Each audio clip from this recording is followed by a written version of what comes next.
మన ప్రభు అయినటువంటి దేవునికి సమస్తమైన ఘనత మహిమ ప్రభావములు కలుగునుగాక. ఆయన శ్రేష్టమైనటువంటి నామమున మీ అందరికీ శుభాలు తెలియజేస్తూ ఉంటున్నాను. ఈ ఉదయకాల సమయంలో ప్రభు సన్నిధిలో మనము దేవుని సన్నిధానాన్ని అనుభవించడానికి గొప్ప ఆధిక్యత దేవుడు మనకు అనుగ్రహించి ఉంటున్నాడు. అందరిని బట్టి దేవునికి వందనాలు తెలియజేస్తున్నాం. వాక్యాన్ని ధ్యానం చేయక మనకు చిన్న ప్రార్థన చేసుకుందాం. ప్రేమ కలిగిన మా దేవానికి స్తోత్రాలు చెల్లిస్తూ ఉంటున్నాం. మీ వాక్యాన్ని మేము ధ్యానం చేస్తూ ఉంటుండగా పరిశుద్ధాత్మ దేవ మీ సహాయాన్ని అందించండి. మీరే మాతో మాట్లాడమని మీ సందర్భ వేడుకొని ప్రార్థన చేస్తాం. మేము మట్టివారం ప్రభువా, మమ్మల్ని ఆయన ప్రభా శుద్ధీకరించి నీ రక్తములోనైనా ప్రభా ఆయన తల్లి మమ్మల్ని యోగ్యులుగా చేసి ఆయన తండ్రి నీ బలలో పాల్పంపులు ఉంటారు సహాయం చేశారు. మీకు స్తోత్రాలు. యేసు రక్తంలో మమ్మల్ని కడిగి పవిత్రంగా చేసి నీ బిడ్డలుగా మార్చుకొని విశ్వాసులుగా మార్చేందుకే స్తోత్రాలు.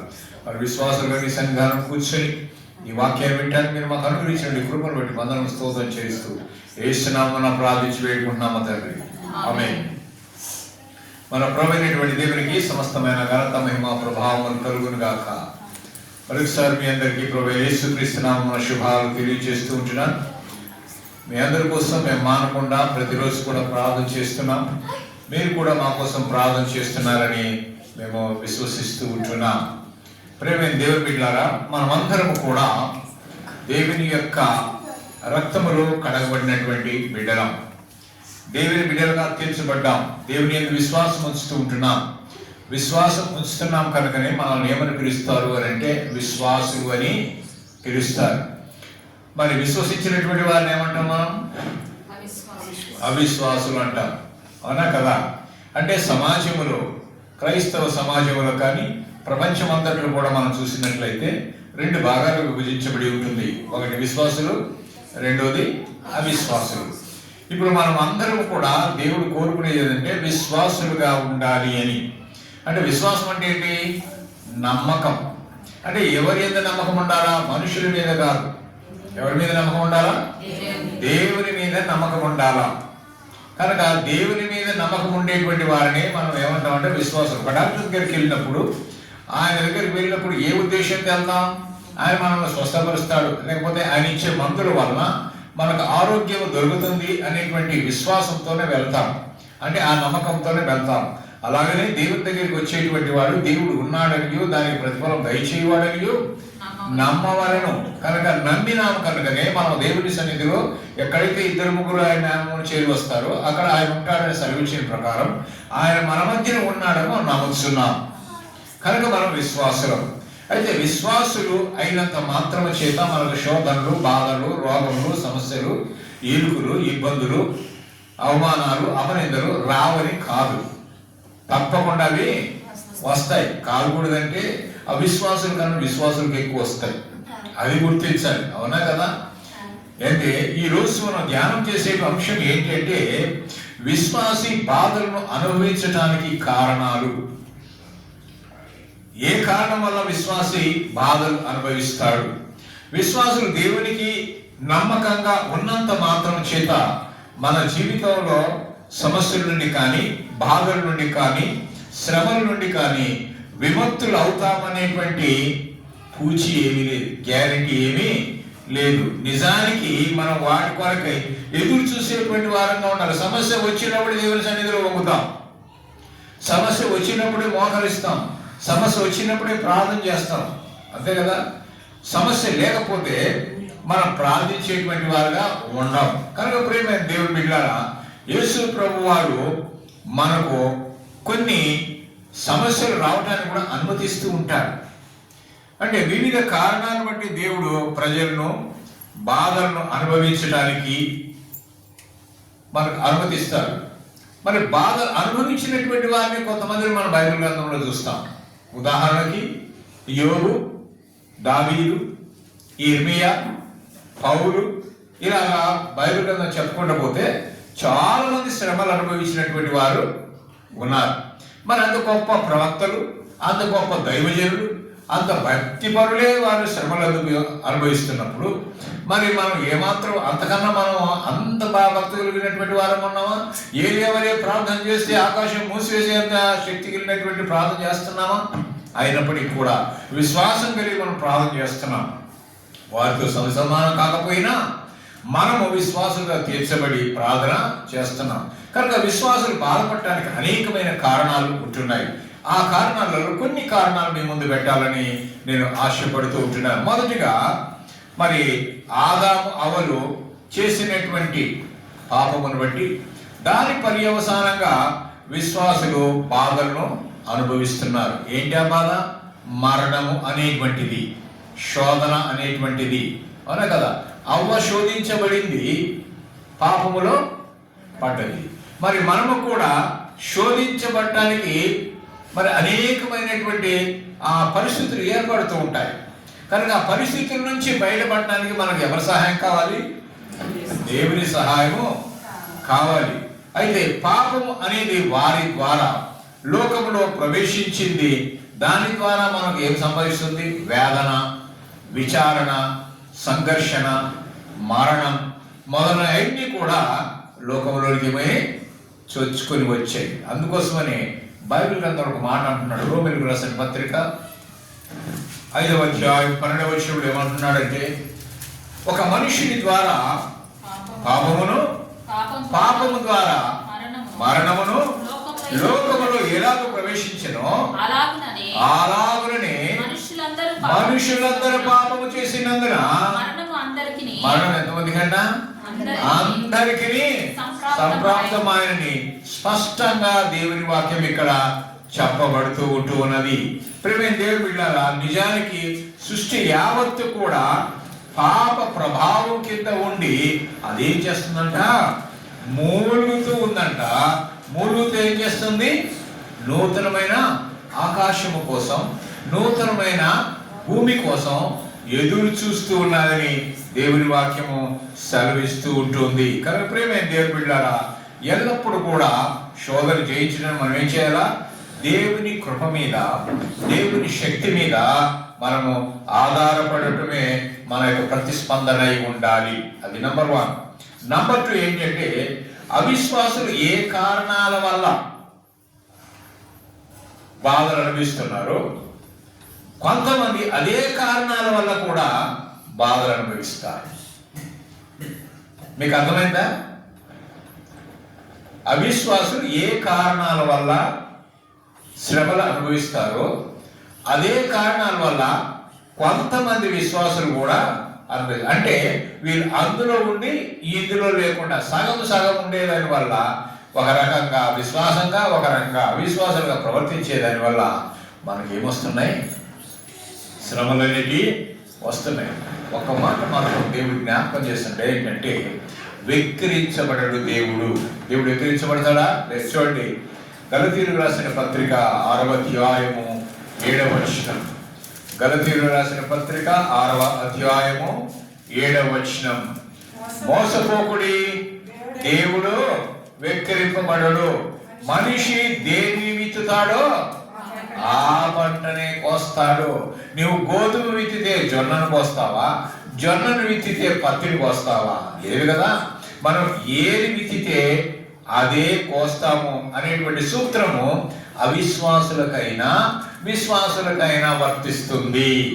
అంటే విశ్వాసి ఏది చేసినా, అవిశ్వాసి ఏది చేసినా తగిన ఫలము మనము తప్పకుండా అనుభవించక తప్పదు. ఉదాహరణకు మీకు అర్థం అవడానికి చెప్తాం. మనం కారులో వెళ్తున్నాం అనుకున్నాం. ఒక వ్యక్తి కారు మీదనో మరి బైక్ మీదనో వెళ్తూ ఉన్నాడు. వెళ్తున్నటువంటి వాడికి చాలా స్పీడ్గా వెళ్ళాలని ఆశ. బైక్ మీద కూర్చున్నాడు. డ్రర్. ఇప్పుడు ఈ మధ్యకాలంలో చూస్తున్నాం కదా, ₹1,00,000 బండి వచ్చేసింది. అది మోటార్ సైకిల్ ఊరికి దొక్కుతూనే 60 కిలోమీటర్లు పోయేంత స్పీడ్లో నడుస్తుంది. అదే కోరుకుంటున్నారు. మరి అది మన కంట్రోల్లో లేకపోతే ఏమైపోతుంది? బండి మన కంట్రోల్లో లేదు, మనం నడిపే వాహనం మన కంట్రోల్లో లేదు. కంట్రోల్లో లేనప్పుడు ఏమవుతుంది? మనకి యాక్సిడెంట్లు అవుతాయి. కొన్నిసార్లు కాళ్ళు చేతులు నిలుతాయి, కొన్నిసార్లు మరణమే సంభవిస్తుంది. కనుక మనం నిర్లక్ష్యంగా ఉండకూడదనే కదా. నిర్లక్ష్యం ఉంటే ఇటువంటి ఆపదలు వస్తాయి. సరే, భోజనానికి వచ్చామనుకో. భోజనానికి వచ్చినప్పుడు మన దగ్గర రకరకాలైన వంటలన్నీ ఉంటాయి. మన అనారోగ్య పరిస్థితిని బట్టి ఆరోగ్య పరిస్థితిని బట్టి కొన్ని తినొచ్చు, కొన్ని తినకూడదు. ఆశ ఉంది కదా అని అన్నీ తింటే ఆరోగ్యం చెడిపోవచ్చు. అనగా అంటే అది కూడా నిర్లక్ష్యమే కదా.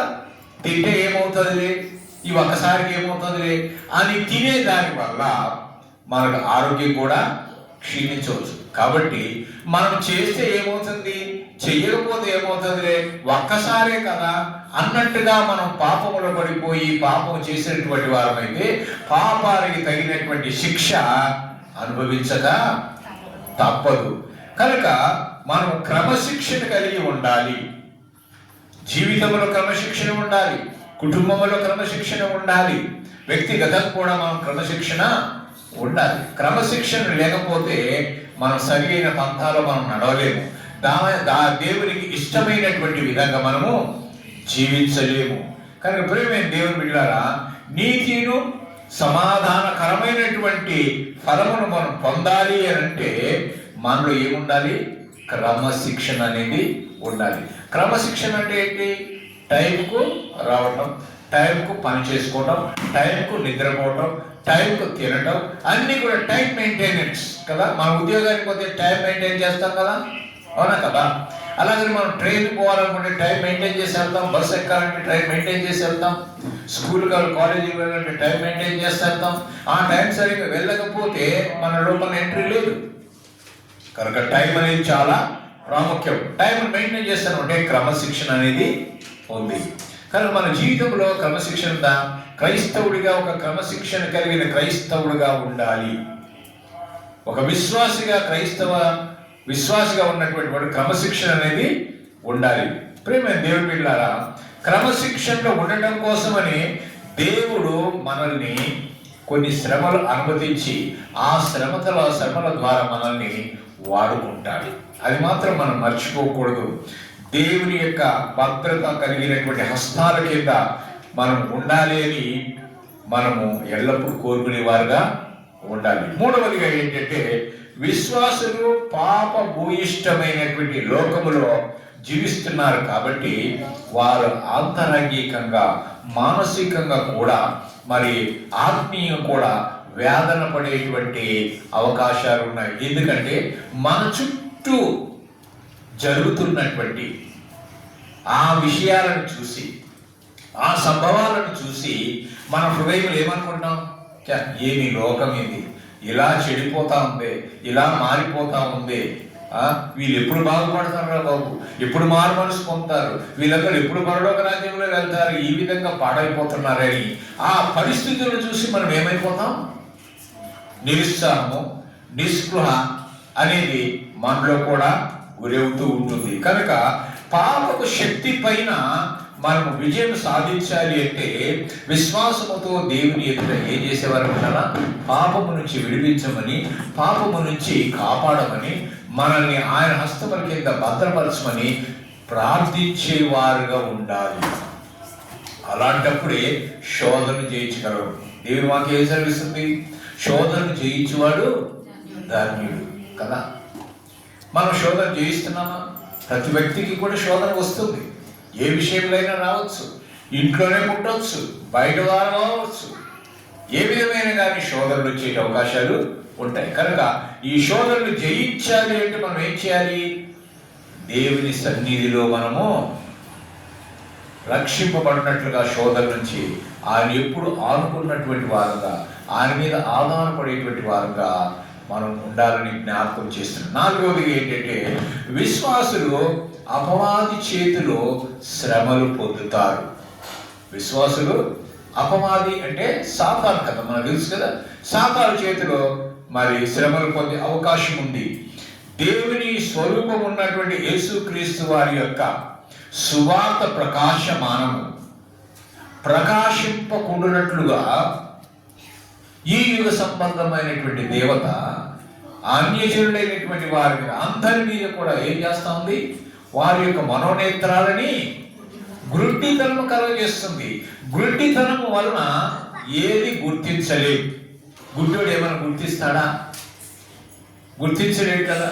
మరి ఆత్మ సంబంధంగా వీడు ఏం చేస్తున్నాడు, సాతానుడు గుడ్డితనం కలుగజేస్తున్నాడు. గుడ్డితనం కలుగజేసేది వల్ల ఏది పాపమో ఏది పాపం కాదు గుర్తించలేకపోతున్నాం. ఏది చెయ్యవచ్చు ఏది చెయ్యకూడదు గుర్తించలేకపోతున్నాం. చెయ్యకూడదు చేస్తూ ఇది మంచిదే అనుకుంటున్నాం. కనుక గుడ్డితనం అనేది ఎవరు కలుగజేస్తారు? సాతాను. మరి సాతాను కలుగజేయడానికి అవకాశం ఎవరు ఇస్తున్నారు? మనమే ఇస్తున్నాం. అంటే అవకాశం మనం ఇవ్వకుండా ఉండాలనే కదా. అవకాశం ఇచ్చింది కనుకనే కదా ఆమె పాపంలో పడిపోయింది. ఒకవేళ అవకాశమే ఇవ్వకపోయిందంటే పాపలు పడేది కాదు, మనకి కర్మ వచ్చేది కాదు. అంతే కదా. ఆమె చేసినటువంటిది ఆమె చేసినటువంటి ఆ క్రియను బట్టి ఆ శోధనలు పడిపోవటాన్ని బట్టి సాతానుడు ఎప్పుడే కానీ ప్రేరేపిస్తాడు. అంతే. చెయ్యి ఏం కాదులే అంటాడు కానీ బలవంతం పెట్టాడు. ఊరికి ఎట్లా అనుమానం పెట్టి వదిలేస్తాడు. ఆ అనుమానం మనం తులుస్తూనే ఉంటుంది అన్నమాట. కనుక మనం ఎప్పుడే కానీ సాతానికి స్థలం ఇవ్వకూడదు. మీకు అనేకసార్లు చెప్పింటా అనుకుంటాను. బస్సులో ప్రయాణం చేస్తున్నాం, ఆయా స్థలం లేదు నిలబడటానికి ఎక్కేదానికి, కొంచెం స్థలం ఏంటంటే వాడు కాలు పెట్టుకోవడానికి స్థలం ఏంటంటే కొంచెం కాలు పెట్టుకోవడానికి స్థలం ఇచ్చాడనుకోండి, మెల్లగా ఏం చేస్తాను ఆ స్తంభం పైపులు పట్టుకుని కాలు మెల్లగా పెట్టుకుని ఏలబడుతూ మెల్లగా నెట్టుకుంటూ ఏం చేస్తాం లోపలికి వెళ్ళిపోతాం. అవును కదా. లోపలికి వెళ్ళిపోయి లోపల నుండి బయటికి వచ్చేస్తాం. ఇది మన సంగతి కదా. సాధారణ పని అంతే. కొంచెం మన హృదయంలో స్థలం ఇస్తే అది ఏం చేస్తుంది? నెట్టుకుంటా ఏం చేస్తుంది? మొత్తం లోపలికి వెళ్ళిపోయి మనలో ఉన్న పరిశుద్ధత అంతా బయటికి వదిలేసి మొత్తం తన ఆక్రమించేస్తుంది. కనుక మనము ఎప్పుడే కానీ సాతానుకు స్థలము ఇవ్వకూడదు. సాతానుకు ఏమని పేరు పెట్టబడిందంటే ఈ లోక అధికారి అని పెట్టబడింది. కనుక ఈ లోకం మీద వాడికి అధికారం ఇవ్వబడి ఉంటుంది. వాడికి ప్రస్తుతం ఎట్లా ఉంది అంటే పాపపు యుగాన్ని వాడు ఈ లోకమంతా పాపపు యుగాన్ని ఏం చేస్తున్నాడంటే కంట్రోల్ చేస్తున్నాడు. ఏం చేస్తున్నాడు? వాని ఆధీనంలో పెట్టుకుని కంట్రోల్ చేస్తున్నాడు. అనేక విధాలుగా కూడా బాధించడానికి వాడు అధికారం పొందినటువంటి యథార్థంగా భయము భక్తులు కలిగినటువంటి యోగును శోధించలేదా? మరి దేవుడు పర్మిషన్ ఇచ్చాడా లేదా? అంటే ఆ యొక్క యోగు యొక్క భక్తిని పరీక్షించడానికి దేవుడు ఏం చేశాడు? సాతానుకి పర్మిషన్ ఇచ్చాడు. ఛాలెంజ్, నీకు నాకు ఛాలెంజ్. నా భక్తుడు నా యొక్క భయభక్తి వదిలేటువంటి వాడు కాదు అని. సాధారణ ఏం చేస్తాడు? ఒక్కసారి నాకు ఛాన్స్ ఇచ్చి చూడంటున్నాడు. ఆ ఛాలెంజ్ చూసారు. అప్పుడు ఏమన్నాడు దేవుడు? సరే పో చూసుకోపో అన్నాడు. అన్నీ కూడా ప్రయత్నాలు. అంతకుముందు ప్రయత్నం చేసినప్పుడు ఓడిపోయాడు, చేత కాలేదు. ఎందువల్ల? అప్పుడు దేవుడు ఆ యోబు యొక్క ఇంటి చుట్టూ ఏం చేస్తున్నాడు? కంచె వేస్తున్నాడు.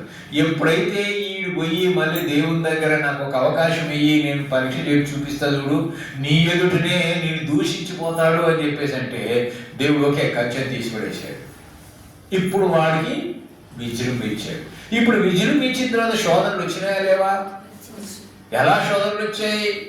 పిల్లలు చచ్చిపోయి, ఆస్తులు పోయా, సంపద అంతా పోయా, ఆరోగ్యం పోయా, ఆఖరికి భార్య కూడా ఏమంటుంది? దేవుని చూసి చచ్చిపో అనే. అప్పుడప్పుడు అంటుంటారు కదా, నువ్వు చచ్చిందాని కాదు బతికిందాని కాదు అంటుంటారు కొన్నిసార్లు మనిషి. అవునా కాదు? అనగా ఎందుకు? విసిగిపోయి కదా.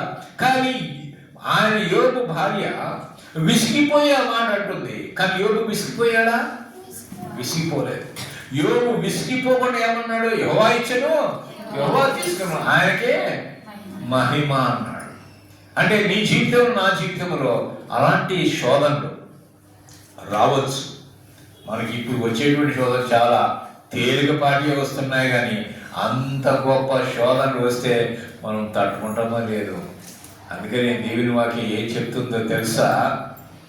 మనల్ని కాపాడటానికి దేవుని యొక్క కృప ఎల్లప్పుడూ కూడా మనకు తోడుగా ఉంటుంది. కనుక శోధనలు అనేటివి ముళ్ళు లాంటివి. శోధనలు అనేటువంటివి ముళ్ళు లాంటిది. అపోస్తలుడైన పౌలు కూడా అంటాడు కదా, నేను హెచ్చిపోకుండానట్లుగా నా శరీరమందు ఒక ముళ్ళు ఉంచినాడు. సాతాను దూతగా ఒక ముళ్ళు ఉంచి ఉంటున్నాడు. 2 కొరింథీయులకు రాసిన పత్రిక 12వ అధ్యాయం 7వ వచనం. కొరింథీయులకు రాసిన 2వ పత్రిక 12వ అధ్యాయం 7వ వచనం.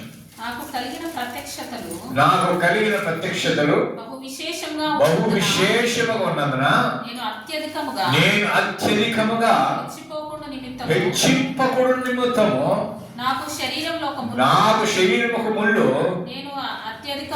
నేను అత్యధికముగా హెచ్చిపోకుండా నిమిత్తం నన్ను నలగొట్టుటకు సాతాను యొక్క దూతగా అంటే మనం హెచ్చిపోకుండా ఉండాలి, గర్వించకుండా ఉండాలి.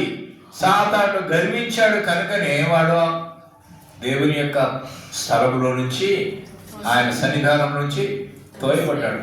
కెరూబుగా ఉన్నటువంటి వాడు తోయబడ్డాడు, సాతానుగా మారిపోయాడు. కనుక ప్రియమైన దేవుని బిడ్డలారా, గర్వము అనేది మనలో ఉండకూడదు, హెచ్చింపు అనేది మనలో ఉండకూడదు. మనలో ఏముండాలా? విశ్వాసంలో మనలో ఏముండాలా? వినయము ఉండాలా, విధేయత ఉండాలి. మనలో వినయం ఉంటుందేమో కానీ విధేయత అనేది ఉండదు. ఒకటి ఉంటే ఒకటి ఉండవు కదా. మనలో విధేయత అనేది ఉండాలి, దేవుని సన్నిధిలో విధేయత కలిగి ఉండాలి, వినయము కలిగి ఉండాలి, తగ్గింపు స్వభావం ఉండాలి. తన్ను తాను తగ్గించుకునేవాడు హెచ్చించబడు, తన్ను తాను హెచ్చించుకునేవాడు తగ్గించబడు. నువ్వు ఏ స్థితిలో ఉన్నావు? నువ్వు విశ్వాసములో నువ్వు హెచ్చించుకునే పరిస్థితిలో ఉన్నావా, తగ్గించుకునే పరిస్థితిలో ఉన్నావా? ఇతను హెచ్చించుకునేటానికి అవకాశం ఉంటుంది. అందుకోసం హెచ్చిపోకుండానట్లుగా దేవుడు ఏం చేస్తున్నాడు?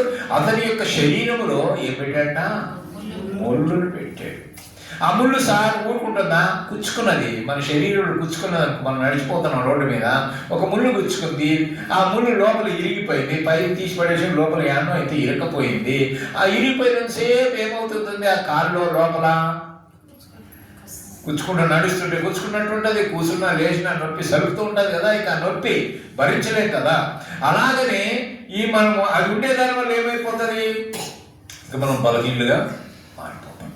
అందుకోసమని ఆ విధంగా మనం బలహీనపరచకుండా ఉన్నట్లుగా దేవుని యొక్క కృప మనకు కావాలి కదండి. అందుకని ఆ పౌలుని ఏమంటాడు దేవుడు? నా కృప నీకు చాలు. నీవు ఎట్టి పరిస్థితిలో ఉన్నా కానీ, నీ ఏ అనారోగ్యతలు ఉన్నా కానీ, నా కృప నీకు చాలు. ఈరోజు ఆయన కృప ద్వారానే నీవు నేను బ్రతికి బట్టగడుతున్నాం, బ్రతికి భూమి మీద ఉన్నాం. ఆయన కృపే లేకపోతే మనము మట్టిపాలనే, మనం బ్రతికేదంతా ఆయన కదా. పాట కూడా పాడతాం కదా, నీ కృప చేతనే కదా. కనుక కృప, దేవుని యొక్క కృప మన మీద అపారమైనదిగా ఉంటూ ఉంది. యేసు ప్రభు వారు కృప చూపించే ఏం చేశారు? 18 ఏళ్ల నుంచి సాతాను శక్తుల చేత బాధింపబడుతున్నటువంటి స్త్రీని ఆ సాతాను బంధకం నుంచి విడిపించాడు. ఈరోజు నువ్వు ఏ శక్తి చేత, ఏ శోధన చేత, ఏ బలహీనత చేత నీవు బంధించబడి ఉన్నావో ఆ బంధకముల నుంచి విడిపించుటకు యేసయ్య రెడీగా ఉన్నాడు. అయితే నువ్వు కోరవలసిందంటే ఆ బలహీనత నుంచి నన్ను విడిపించమని కోరాలి. దేవుని దగ్గరికి వచ్చి నువ్వు కోరితే, అయ్యా నాకు ఈ బలహీనత ఉంది, ఈ అనారోగ్యత ఉంది, ఈ సమస్య ఉంది, ఈ ఇరుకు ఉంది, ఈ ఇబ్బంది ఉంది, వీటి నుంచి నన్ను పైకి లేవనెత్తయ్యా అని ఎప్పుడైతే నిన్ను తగ్గించుకొని దేవుని సన్నిధిలో అడుగుతావో తప్పకుండా నీ మొర విని ఆయన నేనేం చేస్తాడు?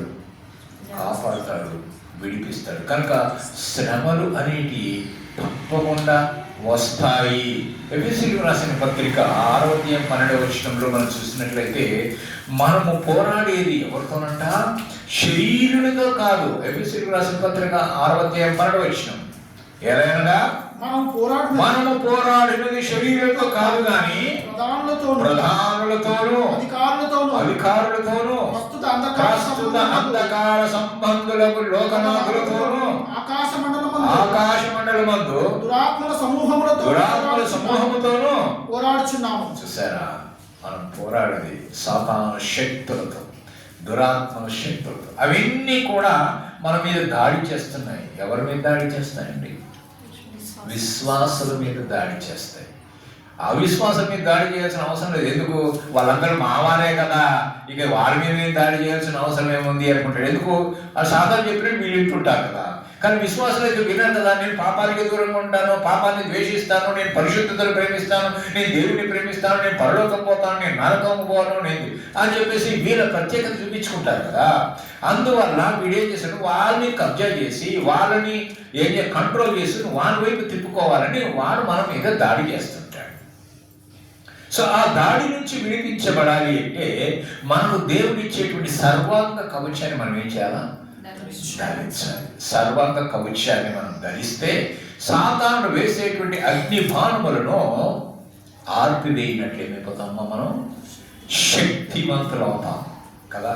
మన బాడీ నిండా ఆ ఆయుధాలు ధరించడం అంటే బయట నుంచి చేసే బాణాలు మనల్ని ఏమీ చేయలేవు. మన ఆత్మ సంబంధమైన కవచాలను మనం ధరించినట్లయితే సాతానుడు ఎన్ని బాణాలు వేసినప్పటికీ కూడా ఆ బాణాలు మనం ఏమీ చేయలేవని మీకు జ్ఞాపకం చేస్తున్నాం. కనుక ప్రేమ దేవుని బిడ్డలారా, విశ్వాసులను శ్రమలకు గురి చేయడంలో అపవాది యొక్క అనుచరులు చాలా సంతోషిస్తారు. మనం ఎప్పుడు పడిపోతామో అప్పుడు వాడు సపోర్ట్ పడతాడు. ఆహా, నేను వేసిన వల పడింది, వాళ్ళలో పడిపోయాడు, గిలగిల పట్టుకుంటుంది. వల వేసి చేప నీళ్ళు వేసినప్పుడు చేప పడింది అనుకో, వాళ్ళలో అది గిలగిల పట్టుకుంటుందా, సంతోషిస్తుందా? గిలగిల కొట్టుకుంటుంది. ఎందుకు కొట్టుకుంటే నేను వల్ల పడ్డాని అయిపోయింది, నా బాధ పోయిందని. అట్లా గిలగిల కొట్టుకుంటా అంటే అబ్బ మనమే సంతోషిస్తాం, అబ్బ చేప పడ్డదిరా అని కదా. అలాగనే సాతాను యొక్క అనుచరులు ఏం చేస్తారు, మనం వారి వలలో పడినప్పుడు when you fall in there track కదా, దాని యొక్క ట్రాక్ లో పడిపోయినప్పుడు, వారి ఉచ్చులో పడిపోయినప్పుడు సాతాను చాలా సంతోషిస్తాడు. కనుక మనం సాతాను వలలో మనము పడకూడదు. వాడు అనేక విధాలుగా వల విసురుతాడు. వల ఏ విధంగా విసురుతాడో తెలుసా? మనము దేనిలో బలహీనంగా ఉంటాము, ఏ పరిస్థితుల్లో ఏ విషయాలలో మనం బలహీనంగా ఉంటామో వాటిల్నే వాడు ఆయుధంగా చేసుకొని మన మీద వదులుతాడు అనమాట.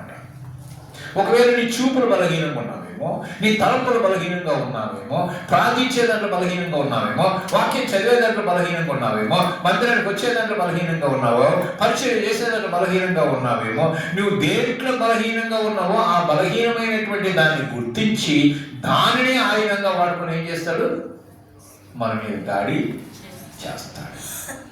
కనుక మనం బలహీనులు కాకుండా ఉండాలంటే బలవంతుడైన దేవుని మీద ఆధారపడాలి. బలవంతుడైన దేవుని మనం కలిగి ఉండాలి. మన వెనకాల బలవంతుడైనటువంటి వాడు ఉన్నాడు. మనకన్నా బలవంతుడు ముందుంటే వాడికన్నా బలవంతుడైనాడు వెనక ఉన్నాడు మన వెనకాల. కానీ ఆయన్ని బట్టి మనము బలపడాలి. చూడండి, ఒక వ్యక్తి కుక్కను తీసుకొని వెళ్తున్నాడు అనుకుందాం. కుక్కను తీసుకొని వెళ్తున్నాడు. ఆ కుక్కకి ఏం చేయలేదు. సరే ఎంత మా యజమాని వస్తున్నాడని వెళ్తాను కుక్క. ఆ కుక్క ఈ యజమాని ఈడొస్తా అంటే యజమాని ముందుకు పోతుంది. కుక్క ముందుకు పోతున్నప్పుడు వేరే కుక్కలు బావు అనుకుంటే దీని మీద దాడి చేయడానికి వచ్చిననుకో, అది ఏం చేసేది, పాక పడుచుకొని ఎక్కడికి వస్తుంది, యజమాని దగ్గరికి వచ్చి పక్కన నిలబడతారు. పక్కన నిలబడి ఏం చేస్తుంది, మళ్ళీ తోక పైకి ఎత్తేసి మురుగుతుంది కదా. అంటే దానికి ఏమొచ్చింది, దానికి దయ్యం వచ్చింది. ఎందుకు, నా యజమానుడు పక్కన ఉన్నాడు, నా యజమానుడు మిమ్మల్ని అందరినీ కూడా పాట పాడిస్తాడు, నీ దెబ్బలేస్తాడు, నీకు కావాల్సిన శిక్ష విధిస్తాడు అన్నాడు. దాని ధైర్యం ఉంది కదా. అది ఈ యజమానుడు లేదంసేపు తాకపడిసింది, భయపడింది. అలాగనే మన యజమానుడైనటువంటి యేసయ్య మనతో ఉంటే సాతానుడు ఎన్ని కేకలు వేసినా వెంకెలు వేసినా మనం ఏమీ భయపడాల్సిన అవసరం కూడా లేదు. కానీ ప్రేమ దేవుని బిడ్డలారా, సాతానుడు అనేక విధాలుగా మనం బెదిరించడానికి, అన్ని అవకాశాలు ఉపయోగించుకోవడానికి ప్రయత్నం చేస్తూ ఉంటాడు. సాతానుడు ఎటువంటి వాడు అంటే బైబిల్ చెప్పడు ఎలాంటి వాడు, గర్జించు సింహం వలె వాడు వచ్చి మన మీద దాడి చేస్తూ శోధనలు కలగజేసినప్పుడు, మరి ఆ శోధనలో ఇక అయిపోయింది, నా బ్రతికింపే, నేనింతే, నేను దీంట్లోంచి బయట పడలేను అని నిరుత్సాహంతో, నిస్పృహతో, నిస్సహాయతతో నీవు పడిపోయి సతమతమైపోతున్న సందర్భంలో then God will enter into the scene. అప్పుడు దేవుడు ఆ సమయంలో ఎంటర్ అవుతాడు. నీవు బలహీనుడైనప్పుడు ఆయన ఎంటర్ అయిపోతాడు అనమాట. నువ్వు బలంగా ఉన్నంతసేపు ఆయన పక్కనే ఉంటాడు. నువ్వు బలహీనుడైనప్పుడు ఏం చేస్తాడు, ఆయన ఎంటర్ అవుతాడు. ఎలా ఎంటర్ అవుతాడంట, కొదమ సింహం. ఎలాగా, కొదమ సింహం. కొదమ సింహం వస్తే గర్జించే సింహం ఊరికి బౌ అన్నట్టు, కుక్కలు బౌ అన్నట్టుగా ఇది గర్జిస్తుందే తప్ప ఏమీ చేయలేదు, భయపెట్టిస్తుందే తప్ప అది ఏమీ చేయలేదు. సాతాను భయపించేవాడే, అదేం చేయలేడు. ఆ సాతాను జయించడానికి వాణ్ణి కట్టి అగ్నిలో పడేయడానికి శక్తిమంతుడైనటువంటి ఎవరు? దేవుడు, యేసు ప్రభువు. కనుక ప్రేమైన దేవుడిలారా, నువ్వు ఎటువంటి సాతాను శోధనలు వచ్చినప్పటికీ కూడా మనకు వెనకల కొదమ సింహము లాంటి యేసయ్య, యూదాగోత్రపు సింహమైన యేసయ్య, ఆయన మనకు తోడుగా ఉన్నాడు. కనుక ఎటువంటి శోధన చేయను కానీ లేపగలిగినటువంటి వాడు, విడిపించగలిగినటువంటి వాడని మీకు జ్ఞాపకం చేస్తున్నాను. కనుక విశ్వాసులను శ్రమలకు గురి చేయడంలో ఈ యొక్క అపవాది అనేక విధాలుగా మరి ప్రయత్నాలు చేస్తూ సంతోషిస్తుంటాడు. యేసు ప్రభువును ప్రేమించి ఆయన సత్యమును, ఆయన నీతిని అనుసరించేటువంటి వారికి తప్పకుండా శ్రమలనేటివి వస్తాయి. నిజమైన భక్తి అనేది అప్పుడే బయటపడుతుంది. నిజమైన భక్తి ఎప్పుడు బయటపడుతుంది? నువ్వు శ్రమలను తట్టుకున్నప్పుడు, శ్రమలను ఓర్చుకున్నప్పుడే కదా. యోగు ఓర్చుకున్నాడా లేదా? అప్పుడే అతను భక్తి బయటపడింది, నిజమైన భక్తుడు అని చెప్పారు. కనుక నీ జీవితంలో, నీ కుటుంబంలో ఎటువంటి శ్రమ ఉందో నాకు తెలియదు, ఎటువంటి శోధనలు అనుభవిస్తున్నావో నాకు తెలియదు. కానీ ఆ శోధన నుంచి, ఆ యొక్క బాధల నుంచి విడిపించగలిగినటువంటి యేసయ్య మన యేసయ్య. దేవుని స్తోత్రం చెల్లిద్దామా? దేవుని మహిమ కలుగును గాక. కాబట్టి ప్రియమైన దేవుని బిడ్డలారా, మరి నీతి కొరకు హింసను, హేళను ఏది వచ్చినప్పటికీ కూడా మనం భరించే పరిస్థితిలో ఉండాలని దేవుడు కోరుకుంటున్నాడు. కనుక మనం స్థిరంగా, అంచెలంచెలుగా, న్యాయము తీర్చేటువంటి దేవుని వైపు చూస్తూ దేవుని మీద ఆధారపడాలి. ఐదవదిగా, విశ్వాసులు శ్రమలు పొందటానికి మరి మరో కారణం ఏంటో తెలుసా? విశ్వాసులు శ్రమలు పొందటానికి ఏం కారణం తెలుసా? మనం దేవుని వారం కాబట్టి. మనం దేవుని వారమే కాకపోతే అది మన మీద ఏం దాడి చేస్తుంది? మనం దేవుని వారం అంటే దేవుని బిడ్డలం. కొరింథీయులకు రాసిన మొదటి పత్రిక 2వ అధ్యాయం 16వ వచనం. కొరింథీయులకు రాసినటువంటి మొదటి పత్రిక 2వ అధ్యాయం 16వ వచనం. ఆ వచనం ప్రకారం చదవండి. ప్రభువు మనసు ఎరిగి ఆయనకు బోధింపగల వారు మనమైతే క్రీస్తు మనసు కలిగిన వారు. ఏ మనసు కలిగి ఉన్నాం? మనం క్రీస్తు మనసు కలిగి ఉన్నాం. మనం క్రీస్తు మనసు కలిగి ఉన్నాం కనుకనే వాడు మన మీద దాడి చేస్తున్నాడు. మన క్రీస్తు మనసే లేకపోతే, సాతాను మనసు అంటే వాడికి ఏం చెప్తా? ఇప్పుడు సిద్ధాంతం ఎవరి మీద ఉందంటే మన మీదనే. వాడు మన మీద ఆడాడ, మనము ఈడ మన హాస్పిటల్ కాడా, లేకపోతే ఇది అంబులెన్స్ వాటర్ మీద రాసింటి 24/7 అవునా? 24/7 అంటే 24 గంటలని. సాతానుడు ఎన్ని గంటలు పనిచేస్తాడు తెలుసా? 24 hours పనిచేస్తారు. మనం 24 hours దేవుడి కోసం పనిచేస్తున్నామా? 3 గంటలు కూర్చోమంటే అబ్బో నడుగుతుంది, అయ్యో కాలు వస్తాం, అయ్యో మొక్కలు వస్తున్నట్టు కదా. వాడు విరామము లేకుండా, వాడు ఎప్పుడు దొరుకుతా అని 24 hours వాడు ప్రయత్నాలు చేస్తున్నాడు. అంత చేస్తున్నా కానీ మనం జయిస్తున్నామంటే మన దేవుని శక్తి లేకపోతే మనం జయించలేం కదా.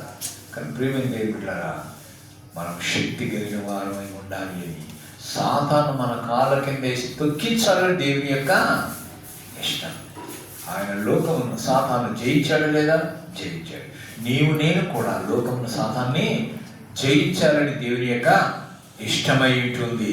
మనం క్రీస్తు వారం కనుక, మనం క్రీస్తు ఉన్నటువంటి వారం కనుక, మనం క్రీస్తు బిడ్డలము కనుక ఫలితంగా మనము కష్టాలు అనుభవిస్తాం. యేసు ప్రభు వారు మన నిమిత్తం, మన పాప నిమిత్తం, మన దోషం నిమిత్తం, మన అతిక్రమం నిమిత్తం ఆయన శ్రమ పొందాడు. అంటే ఆయన శ్రమ అనుభవం లేనివాడు కాదు. మనలాగా ఆయన కూడా శ్రమలు, అవమానాలు పొందాడు. అంతమంది అవమానాలు పొందలేదా? శిలువ మీద ఉన్నప్పుడు దేవుని కుమారుడు అయితే ధీరా అని అవమానించలేదా? అవునా కదా? రకరకాలుగా ఆయన హింసలు పెట్టారు కదా. అంటే ఆ హింసలు మరి ఆయన రుచి చూశాడు కదా, అనుభవం కలిగినటువంటి వాడు కదా, కనుక ఆయన సహానుభావం కలిగినటువంటి అనుభవం కలిగినటువంటి వాడు కనుక, మన సమస్యలు ఎరిగినటువంటి వాడు కనుక మనం ఆదుకోవడానికి ఆయన సిద్ధంగా ఉన్నాడు. కనుక ప్రేమైన దేవుని బిడ్డలారా, మనము యేసు ప్రభు వారు ఒక మాట అన్నాడు. ఏమన్నాడంటే, మరి పశ్చాత్తాపడి రక్షణ స్వీకరించినటువంటి యెరూషలేము గురించి ఆయన వెలిపించాడు. అవునా కదా? యెరూషలేము గురించి వెలిపించాడు లేదా? వెలిపించాడు. అలాంటప్పుడు యెరూషలేము గురించి వెలిపించాడు, ఆ పట్టణాన్ని గురించి కాదు, ఆ యెరూషలేములో ఉండేటువంటి ప్రజల గురించి. ఈరోజు నీవు నేను కూడా అలా వెలిపించేటువంటి వారంగా ఉన్నారు. ఎందుకు? చాలా మంది లోకంలో ఉండేటువంటి వారు అనేకులు ఏమైపోతున్నారు? నశించి నరకాన్ని, అయ్యో ఇంతమంది నరకానికి పోతున్నారు. ఇంతమంది పరలోకం చేస్తే ఎంత సంతోషం. నేను ఒక్కరిని కాదు కదా, నా పక్కల వాళ్ళు, నా బంధువులు, నా మిత్రులు, నా చుట్టుపక్కల ఉన్నట్టు వీళ్ళందరినీ ప్రభువులోకి నడిపిస్తే ఎంత సంతోషం. కనుక మనము ఆ విధంగా నశించి పోయేటువంటి ఆత్మల పట్ల మనం భారము కలిగినటువంటి వారంగా ఉండాలి. అందుకోసమనే నేను సువార్త కూడికి ఎందుకు పెడుతున్నాం, ఎందుకు సువార్త ప్రకటించాలని ఇష్టపడుతున్నాం. ఎవరు కూడా నశించిపోకూడదు. ఈ వాక్యం ద్వారా 19 ఒకరైనా కానీ వాళ్ళు మారుమనసు పొంది ప్రభువుని నమ్ముకొని రక్షణలోకి వస్తారనే మా తాపత్రయం. దానికోసమని మేము ఇంత కష్టపడతాం. దానికోసం మీరందరూ కూడా ప్రార్థన చేస్తున్నారు కదా. కాబట్టి ప్రియమైన దేవుని బిడ్డలారా, మరి ఆ విధంగా మనం ఆత్మల భారము కలిగినటువంటి వారంగా ఉండాలి. మరి పౌలు కూడా అటువంటి భారం కలిగి తను స్థాపించినటువంటి సంఘాల విషయంలో ఆయన కూడా బాధపడుతున్నట్టు చూస్తాం. చూడండి, కొరింథీయులకు రాసినటువంటి 2వ పత్రిక 11వ అధ్యాయము 29వ వచనం. కొరింథీయులకు రాసినటువంటి 2వ పత్రిక 11వ అధ్యాయం 29వ వచనం. ఎవడైనను బలహీనుడాయనా, నేనును బలహీనుడను కానా, ఎవడైనను తొట్టుబడినా నాకును మంట కలగదా. చాలు. క్రీస్తులో మనం అందరం కూడా ప్రేమించి వారి కొరకు అటువంటి మానసికమైనటువంటి వేదన అనుభవించడానికి కూడా మనము సిద్ధంగా ఉండి, అంటే ఆ వేదనతో మనం ప్రార్థన చేసేటువంటి వారంగా ఉండాలి. చేస్తున్నామా? కేవలం నా కుటుంబాన్ని కాపాడు, నా బిడ్డల్ని కాపాడు, నాకు అభివృద్ధిలోకి తీసుకురా, నాకు పిల్లలకు వివాహాలు కావాలి, పిల్లలకు ఉద్యోగాలు దొరకాలి, వాళ్ళ సంతానం కలగాలి, మాకు ఆస్తులు కావాలి, వీటి గురించి మనం ప్రార్థన చేస్తాం తప్ప నా పక్కోడు రక్షించబడాలి, నా ఎదుటోడు రక్షించబడాలి, నాతో పాటు కొంతమందికి రావాలి, నా బంధువులు రక్షించబడాలి అని ఎప్పుడైనా భారం కలిగి ప్రార్థన చేస్తున్నామా? భారం కలిగి ప్రార్థించేటువంటి వారుగా ఉండాలి. బైబిల్ గ్రంథంలో ఏం చెప్తున్నాడంటే, రోమీయులకు రాసిన 12వ పత్రిక 12వ అధ్యాయం 15-16 వచనం ఏమిటంటే, ఏడ్చేవారితో ఏడుగుడి. ఏం చేయాలంట? ఏడ్చేవారితో ఏడుగుడి. చూడండి, ఏం చేయాలి? క్రీస్తుతో కూడా మహిమను మనం పొందాలంటే మొట్టమొదటి అర్హత, మొట్టమొదటి ఏమంటాం మనం, క్వాలిఫికేషన్ ఏంటి అంటే ఆయనతో కూడా మనము బాధలు అనుభవించటం. ప్రభు మన కోసం బాధలు అనుభవించాడు, మనం కూడా ఆయనతో కూడా బాధలు అనుభవించేటువంటి వారంగా ఉండాలి. క్రీస్తు శ్రమలు మనవైనట్లుగా మనం భావించాలి. అంతేకాకుండా ఆదరణ కూడా మనదైనట్టుగా మనము భావించి దేవునికి ఎన్నప్పుడు కూడా ఏం చేయాలంటే, ప్రతి శ్రమ వచ్చినప్పుడు కూడా, దేవా నీవు నాకు ఈ శ్రమ ఇచ్చినందుకు నీకు వందనాలు అనాలా. అంటారా? శ్రమ ఇచ్చినందుకు ప్రభా నువ్వేం ప్రభు, నువ్వేమి దేవుడు, నాకు శ్రమలు ఇచ్చావు అనేవారు కూడా. శ్రమ ఇచ్చినందుకు నీకు వందనంటే సాతానుకు సిగ్గు కలుగుతుంది. సాతాను సిగ్గుపడాలంటే నువ్వేం చేయాలా? దేవునికి స్తోత్రం చెల్లించాలి. అలాంటప్పుడు ఇన్ని శ్రమలు తెచ్చినా కానీ వీడు ఏందమ్మా 100 రూపాయలు దేవుడిని స్తుతిస్తుంటున్నాడు అని ఆ స్తుతి ఏం చేస్తుంది? మన చుట్టూ అగ్ని కంచాలు వేస్తుంది. అలాంటప్పుడు దగ్గరకు వచ్చే అవకాశం లేదు కదా. కానీ ప్రియమైన దేవుని బిడ్డలారా, మనం శ్రమలు వచ్చినప్పుడు దిగజారిపోకుండా, నిరుత్సాహపడకుండా ఆయన మీద ఆధారపడితే ఎటువంటి శ్రమనైనా కానీ దాన్ని తేలికపాటు చేసి ఆ శ్రమలను తప్పించుకునేటువంటి ఉపాయం కూడా మనకు అనుగ్రహిస్తారు. అది మనం గుర్తించాలి. ఆరోగ్యంగా మనం ఆత్మీయ అభివృద్ధి కలిగించటానికి, మనల్ని మార్చటానికి దేవుడు బాధలు రావటానికి, శ్రమలు రావటానికి దేవుడు అనుమతిస్తాడు మన జీవితంలో. కాబట్టి మరి బంగారం ఉంది, బంగారానికి పరీక్ష పెట్టకపోతే అది వన్నే రాదు. దాన్ని పుటం వేస్తేనే కదా, అది అగ్నిలో పడినప్పుడే కదా అది బాగా అసలు బంగారం అని తెలిసేది. మరి అగ్నిలో పడినప్పుడు దానికి బాధ కలిగినట్టే కదా, అది కాల్చబడాలి కదా. అలాగనే విశ్వాసి కూడా శ్రమలు వచ్చినప్పుడే కదా నీ విశ్వాస నిజమైన భక్తి, నిజమైన విశ్వాసం అని తెలిసేది. కనుక శ్రమలు అనుభవించడానికి కూడా మనం సిద్ధంగా ఉండాలి. అందుకనే దేవునికి దూరంగా వెళ్తున్నటువంటి వారి యొక్క ప్రజల పట్ల వాళ్ళ పాపాల నిమిత్తమై పశ్చాత్తాపడి ఎవరైతే దేవుని దగ్గరికి వస్తారో వారిని అభివృద్ధి చేయడానికి దేవుడు ఇష్టపడతాడు. అయితే మనం చేయవలసింది ఏంటంటే, పరిశుద్ధాత్మ దేవా, నాలో నీకు వ్యతిరేకమైనది, నీకు ఇష్టం లేనిది ఏది నా హృదయంలో నా జీవితంలో ఉన్నదో దాన్ని తొలగించమని మనం ఏం చేయాలా? ప్రార్థన చేయాలి. అలాగ చేసుకోవాలని దేవుడు జ్ఞాపకం చేస్తూ ఉన్నాడు. కొన్నిసార్లు మన విశ్వాసాన్ని పరీక్షించడానికి ఆయన బాధల్ని రాణిస్తాడు. మనం ఆయన నమ్మకంగా నిలిచి ఉంటామో లేదని కూడా ఆయన పరీక్ష చేస్తాడు. అబ్రహామును పరీక్షించాడా లేదా? కుమారుని ఎక్కువగా ప్రేమిస్తున్నావు, నువ్వు కుమారుని ప్రేమిస్తావా, నన్ను ప్రేమిస్తావా అని ఆడొక పరీక్ష పెట్టినప్పుడు మరి అబ్రహాం ఏం చేశాడు? దేవుని నమ్మాడు, అతను నీతిగా ఎంచబడింది కనుకనే దేవుడు చెప్పాడు బలి ఇవ్వమని చెప్పేసి కుమారుని. సరే ఓకే నేను ఇస్తానని తీసుకుపోయాడు. మనమైతే ఏమన్నా సార్, నువ్వేం దేవుడు ఇచ్చినట్టే ఇస్తావు, మన బలి ఇవ్వమంటాడు, మనకు తెలియలేదు, ముసలిని అయిపోయింది, ఇంకేట కొడతారు అని చెప్పేసి మనం పెట్టాం కదా. మరి అబ్రహాం అన్నాడా? ఆ మాట ఏమనలేదు, బలి ఇవ్వటానికి సిద్ధపడ్డాడు. ఆ కుమారుని ఇస్సాకుని ఏం చేశాడు? బలిపీఠం కట్టి దాని మీద బంధించి కత్తి తీసాడు చాపడానికి, బలి ఇవ్వటానికి. అప్పుడు దేవుడు అంటున్నాడు, ఇందువలన నీవు దేవునికి భయపడేవాడు అని తెలుస్తుంది అంటున్నాడు. చూసారా? కనుక కుమారుడు ఏం చేయబాకున్నాడు, వెంటనే అక్కడ ఇంకో పొట్టేలు సిద్ధపరిచాడు. ఇస్సాకు బదులుగా అది అర్పించాడు. అంటే అది విశ్వాసం. విశ్వాసం ద్వారా అబ్రహాము తన కుమారుని మళ్ళీ పొందుకున్నాడు. నేను కూడా అబ్రహాము వంటి విశ్వాసం కలిగి ఉండాలి. కనుక విశ్వాసులకు తండ్రి అబ్రహాము అని ఆయన పిలువబడ్డాడు. కనుక ప్రేమైన దేవుని బిడ్డలారా, జీవితాన్ని పరీక్షించడానికి, యోగును వేదన పాలు చేయడానికి దేవుడు పర్మిషన్ ఇచ్చినట్టుగానే సాతానుకు మనల్ని కూడా పరీక్షించడానికి అవకాశాలు ఉంటాయి. ఆ పరీక్షలు మనం నిలబడినటువంటి వారంగా ఉండాలి. చూడండి, పేతురు రాసిన మొదటి పత్రిక 1వ అధ్యాయం 7వ వచనంలో మన విశ్వాసంలో నిజాయితీగా ఉంటే మనకు ఏం కలుగుతుందో రాయబడింది. చూడండి, పేతురు రాసిన మొదటి పత్రిక 1వ అధ్యాయం 7వ వచనం. యేసు క్రీస్తు ప్రత్యక్షమైనప్పుడు మీకు మెప్పును మహిమయు ఘనతయు కలుగుటకు కారణమగును. కనుక విశ్వాసంలో నిజాయితీగా ఉంటే మనకి ఏం కలుగుద్దంట? మెప్పు కలుగుద్ది, మహిమ కలుగుద్ది, ఘనత కూడా కలుగుద్ది. ఇన్ని లాభాలు మనకు ఉన్నాయి విశ్వాసంలో మనము నిజాయితీగా ఉంటే. కనుక బాధలు మన విశ్వాసాన్ని బలపరచడం కోసమే వస్తాయి, కానీ మరి మనల్ని అభివృద్ధిలోకి తీసుకురావడానికి వస్తాయి, కానీ మరి వేరే దానికోసం కాదని జ్ఞాపకం చేస్తూ ఉంటున్నాను. కనుక కొన్నిసార్లు బాధలు మనము ఏం చేయాలంటే ఇతరులను ప్రోత్సహించేటువంటి వారుగా ఉండాలి.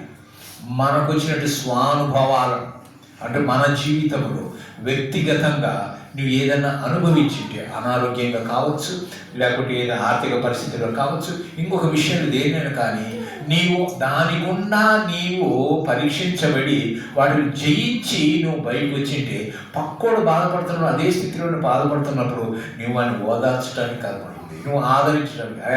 నీకు వచ్చిన రోగం గురించి నీకు నడువు నొప్పి, నాకు కూడా నడువు నొప్పి వచ్చింది, నేను కూడా నీ సంవత్సరం కానీ ఇప్పుడు నేను ఈ విధంగా ఉన్నా, ఏం కాదు దేవుడు నేను ముట్టి బాధపడతాను అంటే నువ్వు అనుభవించావు కనుక అనుభవాన్ని అతనికి చెప్తున్నావు.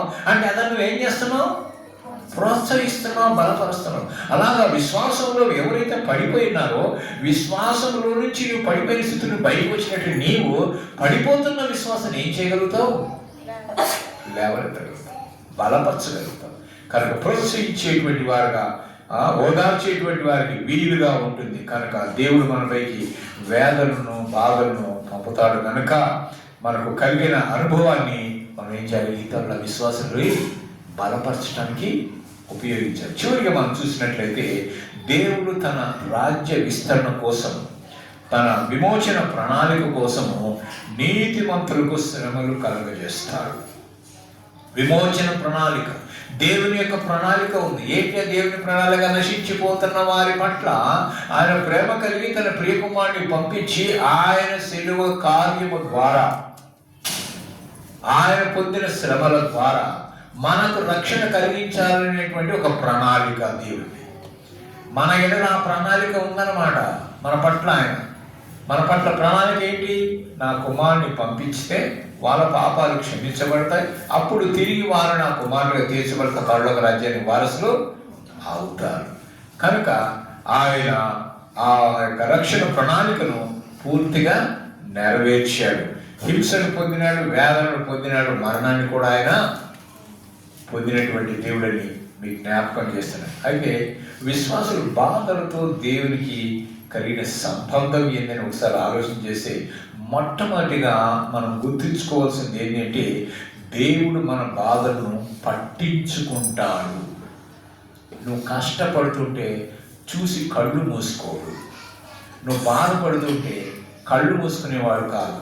నీ బాధలో నువ్వు మొరపెడుతున్నప్పుడు, నీ బాధలో నువ్వు ప్రార్థన చేసినప్పుడు ఆయన వినకుండా ఉండేటువంటి చెవిటివాడు కాదు. ఆయన తప్పకుండా వింటాడు. ఆయన మొర విని ఏం చేస్తాడు? సమాధానము ఇస్తాడు. మనల్ని విమోచించేటువంటి దేవుడు కదా, భయపడకము అన్న దేవుడు కదా. మరి అలాంటప్పుడు అంత ఆదరణకరమైనటువంటి మాటలు మాట్లాడేటువంటి దేవుడు మనల్ని కాపాడతాడు కదా. మన బాధల్లో కూడా ఆయన కూడా పాలు పంచుకునేటువంటి వారిని జ్ఞాపకం చేస్తున్నాం. అపవాదిని లోకానికి ప్రతిగా ఉన్నప్పటికీ కూడా దేవుని చిత్త ప్రకారమే వాడు మనల్ని శోధిస్తాడు తప్ప ఒటికనే వాడు శోధించే అవకాశము లేదనమాట. చూడండి, శోధనలు వచ్చినప్పుడు ఎలా వస్తాయి అంటే, చూడండి, సాధారణంగా అందరికీ వస్తాయి శోధనలు. రావా? ప్రతి మనిషికి వస్తాయి. కొరింథీయులకు రాసిన మొదటి పత్రిక 10వ అధ్యాయం 13వ వచనం. కొరింథీయులకు రాసిన మొదటి పత్రిక 10వ అధ్యాయం 13వ వచనం. సాధారణంగా మనుష్యులకు కలుగు శోధన తప్ప మరి ఏది మీకు సంభవింపలేదు. మీరు సహింపగలిగినంత కంటే ఎక్కువగా ఆయన మిమ్మల్ని శోధింపనీయడు. ఇంకా అంతేకాదు సహింపగలుగుటకు ఆయన శోధనతో కూడా తప్పించుకుని మార్గమును కూడా కలుగజేస్తాడు. శోధన వస్తుంది, శోధన పంపిస్తాడు. భరించలేని సమయం వచ్చినప్పుడు దాన్ని తప్పించుకునే మార్గం కూడా ఆయన చూపిస్తాడు. కనుక ప్రియమైన దేవుని బిడ్డలారా, అలాంటి సమయంలో మనం ఏం చేయాలంటే దేవుని చేతికి మనల్ని అప్పగించుకోవాలి. రోమీయులకు రాసిన పత్రిక 8వ అధ్యాయం 28వ వచనంలో ఏమంటున్నాడంటే, రోమీయులకు రాసిన పత్రిక 8వ అధ్యాయం 28వ వచనం, దేవుని ప్రేమించు వారికి అనగా ఆయన సంకల్పము చొప్పున పిలువబడిన వారికి మేలు కలుగుటకై. ఎందుకంటే శోధనలు ఎందుకు వస్తాయంటే మేలు కలుగుటకై సమస్తమును సమకూడి జరుగుతున్నవి. సమకూడి జరగాలి. అవి సమకూడి జరగటం కోసమని, మేలు కోసమని మనకు శ్రమలు వస్తాయి. ఎల్లప్పుడూ శ్రమలు ఉండవు, ఎల్లప్పుడు కష్టాలు ఉండవు, ఎల్లప్పుడు నష్టాలు ఉండవు. కొంతకాలం నష్టం ఉందంటే దాని వెనకాల మనకు సంతోషం ఉంటుంది. మనం చూస్తాం కదా, 15 రోజులు పౌర్ణమి, 15 రోజులు అమావాస్య ఉంటుందా? ఎప్పుడూ అమావాస్య ఉండదు, ఎప్పుడు పౌర్ణమి ఉండదు. ఎప్పుడు మనకు కష్టాలు ఉండవు, ఎప్పుడూ సంతోషం. మనకు కష్టాలు వచ్చినప్పుడు దాని వెనకాల ఏముంటుంది అనుకోవాలా? సంతోషం. ఆ సంతోషం కోసం ఈ కష్టాలని మనం ఏం చేయాలి? దిగమింగాల. ఈ కష్టాన్ని తొక్కేసేయాలా. ఆ సంతోషం ముందున్న వాటికో ఏదైనా పడుచు మన ముందు పరిగెత్తే వారుగా ఉండాలి. దానికోసం కదా మన ముందు వచ్చినటువంటి గురి, ఆ గురి కోసం, ఆ బహుమానం కోసం వీటిని లెక్క పెట్టకుండా, వీటిని వెనక్కి తొక్కేసి, వీటి వైపు చూడకుండా ముందు పరిగెత్తాలి.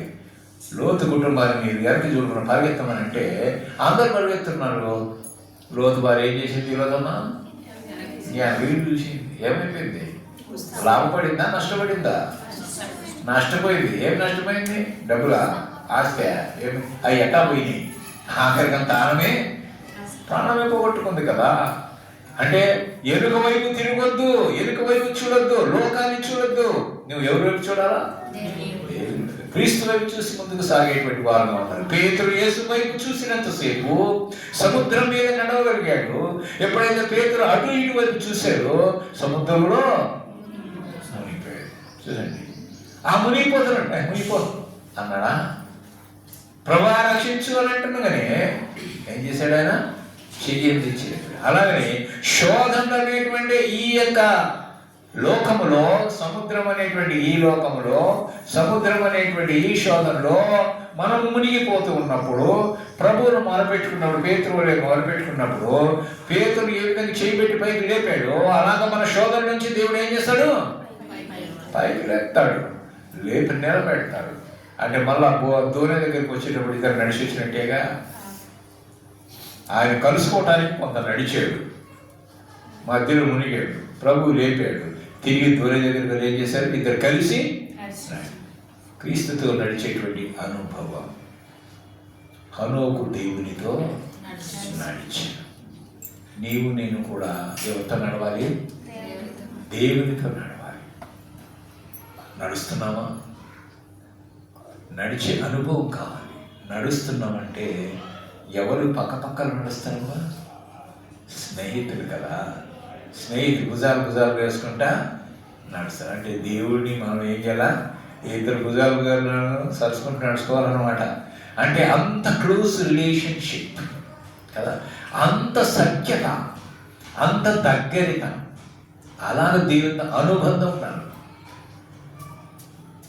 హనోకు దేవునితో నడిచి ఆయన ప్రవర్తన, ఆయన జీవితం దేవునికి నచ్చింది కాబట్టి హనోకును దేవుడు తీసుకెళ్ళిపోయాడు. చూసారండి, యేసు ప్రభు వారు తిరిగి రాబోతూ ఉంటున్నాడు. ఆయన ఇచ్చినప్పుడు ఎవరి కోసం వస్తున్నాడు తెలుసా? ఆయనతో నడిచేటువంటి వారి కోసం, ఆయనను విశ్వాసం ఇచ్చినటువంటి వారి కోసం, ఆయన పంపించిన శ్రమలన్నింటినీ ఓర్చుకున్నటువంటి వారిని, ఆ శ్రమలను జయించినటువంటి వారి కోసం ఆయన వచ్చి ఆయన తీసుకెళ్తాడు. ఎక్కడికి తీసుకెళ్తాడు? అంత నిత్య రాజ్యంలో మనం ప్రవేశించడానికి ఆయన మనల్ని తీసుకుని వెళ్తాడు. He's going to come again. ఆయన రాబోతూ ఉంటున్నాడు. When is going to come, ఎప్పుడు వస్తాడు? వి డోంట్ నో, మనకు తెలియదు ఎప్పుడు వస్తాడు. He may come now also, ఇప్పుడే రావచ్చు, ఏ క్షణమైనా రావచ్చు. దొంగ చెప్పి వస్తాడా? చెప్పి రాడు కదా. అలాగని మనిషి కుమారుడు దొంగ వలే వస్తాడు. కనుక ప్రియమైన దేవుడు, ఏ సమయంలో దేవుడు వస్తాడో తెలియదు కనుక ఆయన వచ్చే సమయానికి మనం సిద్ధంగా ఉండాలి. ఎటువంటి శ్రమలైనా కానీ మనము తట్టుకోవాలి. ఆ పరీక్షలన్నింటినీ కూడా మనం తట్టుకోవాలి. ఎటువంటి మరణాంధకార లోయలో ప్రవేశించేటువంటి, నడిచేటువంటి అనుభవం కలిగినటువంటి శ్రమలు వచ్చినప్పటికీ వాటి నుంచి మనల్ని ఏం చేస్తాడు? దేవుడు నడిపించి దాంట్లో కూడా నీకు తోడుగా ఉంటాడు. నీవు అగ్నిలో నడిచినా అవి నిన్ను కాల్చజాలవు, నీవు నీళ్ళలో మునిగినా అవి నిన్ను ముంచజాలవు కదా. ఇశ్రాయేలు ఆ సముద్రంలో నడిచిపోతాడు, ముంచేసినాయా? ఏమీ లేదు. ఆ పక్కన ఏమైనవి? గోడలాగా నిలబడ్డాయి కదా, ముంచలేదు కదా. శత్రుఘ్న మెషక్కున్న అభిజ్ఞానం తీసుకుని అగ్నిలో వేస్తే అగ్ని కాల్చిందా? కాల్చలేదు కదా. ధాన్యం తీసి సింహం బోన్లో వేస్తే సింహాలు ధాన్యం తినేసినాయా? లేవు కదా. అంటే ఎటువంటి శ్రమ వచ్చినప్పుడు, ప్రాణం మీదకి వచ్చేటువంటి అపాయం వచ్చినప్పటికీ కూడా ఆయన నిన్ను కాపాడతాడు. నీ దండమును, నీ దుడ్డు కర్రయు నన్ను ఆదరించు కదా. నీ ఎటువంటి శ్రమలో ఉన్నప్పటికీ కూడా ప్రేమ దేవుడు బిడ్డలారా, ఈరోజు ఏ శ్రమలు ఉండబోతున్నావు, ఏ అవమానాలు ఉండబోతున్నావు, ఏ కష్టంలో ఉంటున్నావు, ఏ దుఃఖంతో నీ హృదయం నింపబడిందో, ఈరోజు ఆ దుఃఖం నుంచి విడుదల చేస్తాడు, ఆ శ్రమ నుంచి విడుదల చేస్తాడు, ఆ నష్టం నుంచి విడుదల చేస్తాడు. నీకు శాంతిని, సమాధానం, సంతోషాన్ని, ఆరోగ్యాన్ని, సమృద్ధిని అనుగ్రహించేటువంటి దేవుడు కనుక అవన్నీ పొందుకోవాలంటే నీకు వచ్చినటువంటి శ్రమలను తుచ్చిగా మనం తూచి అన్ని తీసి పరేస్తాం కదా, తీసేసినాడు. ఎంత ఇది లెక్కే లేదు, నాకు ఇటువంటి చాలా వస్తాయి, ఐ డోంట్ కేర్ అన్నట్టుగా తీసేసేటువంటి వారుగా ఉంటాను. ఆ విధంగా ఉంటే, ఎందుకంటే ఆ ప్రభు అయిన యేసు ప్రభు వారు కూడా మన బాధల్ని ఆయన పంచుకున్నాడు, మన కోసం ఆయన శ్రమ పడ్డాడు. అందుకోసం యెషయా గ్రంథం చెప్తాడు, అది ఏమంటాడు 53వ అధ్యాయం 4వ వచనం 5వ వచనంలో ఏమంటాడు అంటే, నిశ్చయముగా ఆయన మన రోగములను భరించెను, మన వ్యసనములను వహించెను, ఆయన పొందిన దెబ్బల చేత మనకు స్వస్థత కలుగుచున్నది కదా. ప్రేమ దేవుడు అంటే మన పక్షముగా ఆయన శ్రమను అనుభవించాడు, మన పక్షముగా ఆయన మన స్థానములో మనకు బదులుగా ఆ శిక్షను భరించి మనకు విమోచన కలుగజేశాడు. అంటే శ్రమ అనుభవం ఆయనకు ఉంది కదా. అలాంటప్పుడు దేవునికి ఎటువంటి శ్రమలు మన నిమిత్తం పడ్డాడు, మన కోసమే. మరి ఆయన కోసం మనం శ్రమలు సహించుద్దా? ఆయన కోసం మనము కేవలం మేలు పొందేవారుగా ఉండాలా, కీడు పొందేవారుగా ఉండదా? ఆయన కోసం శ్రమ అనుభవించద్దా? ఈ లోకంలో ఆయన నిమిత్తం మనకు అవమానాలు వస్తాయి, అపనిందలు వస్తాయి, వెలివేతలు వస్తాయి, హింసలు వస్తాయి, కష్టాలు వస్తాయి, నష్టాలు వస్తాయి, ఆర్థిక ఇబ్బందులు వస్తాయి, తినడానికి తిండి లేకుండా కట్టుకోవడానికి బట్టలు లేనటువంటి పరిస్థితులు ఏర్పడినప్పటికీ కూడా నాకు యేసు దేవుడు మనకు ఉన్నాడు అని అంజూరపు చెట్లు కాపు కాయిపోయినప్పటికీ కదా. హబక్కుకు ఏమంటాడు చూడండి, హబక్కుకు గ్రంథంలో మనం చూస్తాం ఏమంటున్నాడు ఆయన. ఒకసారి చూడండి హబక్కుకు గ్రంథం. అంజూరపు చెట్లు పూయకుండినను, ద్రాక్ష చెట్లు ఫలింపకపోయినను, ఒలీవ చెట్లు కాపులేక ఉండినను, చేనులోని పంటకు రాకపోయినను, గొర్రెల దొడ్డిలో లేకపోయినను, సాలలో పశువులు లేకపోయినను, ఎవరు ఎలా ఆనందించాలంట? నా రక్షణకర్త యెహోవా నేను సంతోషించు. You should rejoice in him. Rejoice always. సంతోషించు. మరలా చెప్పుదును, సంతోషం. ఎవరైనా సంతోషించాలా? దేనికి సంతోషించాలా? శ్రమలు ఇచ్చినందుకు, శ్రమలో జయము ఇచ్చినందుకు, శ్రమలు పంపించినందుకు, శ్రమల నుంచి విడుదల చేసినందుకు. అలాగా నీవు సంతోషించగలిగితే దేవుడు నిన్ను అంచెలంచెలు ఏం చేస్తాడు? పైకి హెచ్చిస్తాడు. కనుక విశ్వాసులైనటువంటి వారు శ్రమలు వస్తాయని శ్రమలకు భయపడి దూరంగా పారిపోకూడదు. ఏం చేయాలి? దేవునికి ఇంకా సమీపంగా దగ్గర కావాలి. అదే దేవుడు కోరుకుంటున్నాడు. కనుక మనం పరీక్షించే సమయం మనకు వచ్చినప్పుడు కూడా పరీక్షలో అన్నింటిలో కూడా నెగ్గునట్లుగా పరిశుద్ధాత్మ దేవుడు మనకు సహాయము చేయగలరు. ప్రార్థిస్తున్నాం. ప్రేమ కలిగిన మా దేవా, నీకు వందనాలు, స్తోత్రాలు చెల్లిస్తూ ఉంటున్నాం. విశ్వాసులైనటువంటి వారికి పరీక్షలు వస్తాయని, ఆ పరీక్షను ఎలా జయించాలని కూడా మీరు ఏ విధంగా మాకు తోడుగా ఉండి ఆ శ్రమ నుంచి విడిస్తారనే విషయాన్ని కూడా మీరు మాకు బోధించినందుకు మీకు స్తోత్రాలు చెల్లిస్తున్నాం. మేము ఇక్కడ ఉన్నటువంటి వింటున్నటువంటి ప్రభా బిడ్డలు ఏ శ్రమలు కూడా వెళ్తున్నారో, నాయన ప్రభా ఏ ఇబ్బందుల్లో ఉంటున్నారో, ఏ అనారోగ్య పరిస్థితులు ఉంటున్నారో, ఎటువంటి పరిస్థితులు ఉన్నప్పటికీ కూడా వారిని మీరు ఆదరించి ఆ శ్రమ నుంచి, ఆ బాధ నుంచి మీరు విడుదల చేసి మహింపొందమని యేసు నామమున ప్రార్థించి వేడుకుంటున్నాము తండ్రి.